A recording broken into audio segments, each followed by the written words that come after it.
Sisi kama vijana tunaoishi mtaani hatuko tena tayari kutumika kuona taifa letu linaangamizwa. Sisi vijana tuna kuangamiza taifa letu, tumekataa na maandamano hayo zinafurugu zinazoratibiwa siku ya Sabasaba.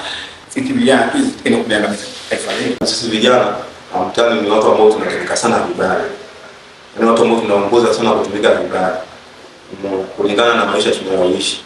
Yaani ni rahisi sana siku kushawishika sababu ya ugumu wa maisha tunayokuwa nao. Tunashawishiwa sisi. Lazima kushawishika kwa sababu hatuna hela. Tuko tayari kuhamasisha vijana wenzetu wasijiingize kwenye shughuli ya uvunjifu wa amani, sababu tunajua kilichotokea kipindi cha nyuma. Umeona mpaka sasa hivi wengine tunajutia kwa sababu tumeshapoteza ndugu zetu.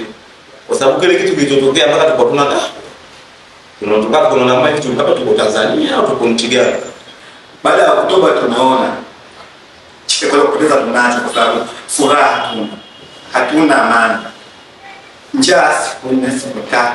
Kwa hiyo tumeona sasa sisi tunao umuhimu wa kuisaidia taifa letu.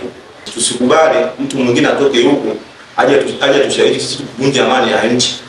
Kwa sababu changamoto tunazijua. Tuko tayari kutoa elimu Tanzania nzima, tukakumbuka mkoa tukaambia vijana, tukaambia wazazi, na tunaamini kuwa jamii ikisikia kutoka kwetu sisi wenyewe waanga, tutapeleka vijana kupokea na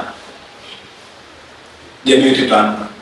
Watu wanahamia tu majumba bila protocol zozote, labda nyumba na kiti. Kwa hiyo maana unapotokea masuala kama haya, huwezi jua kama yule ndio mhusika au labda kaja kwa ajili ya swala hilo anakuja na kuseka. Kwa hiyo maana sisi tukiunganisha tukatengeneza group fulani, itakuwa rahisi. Bwana mheshimiwa hapa mtu anakusimulia, ngoja aone picha yake hii. Bwana unaona kwa haraka kwa sababu serikali ni serikali kubwa, inaweza kakanya kutambua mtu fulani. Kwa hiyo inakuwa ni rahisi kudhibiti yale mambo ya machafuko.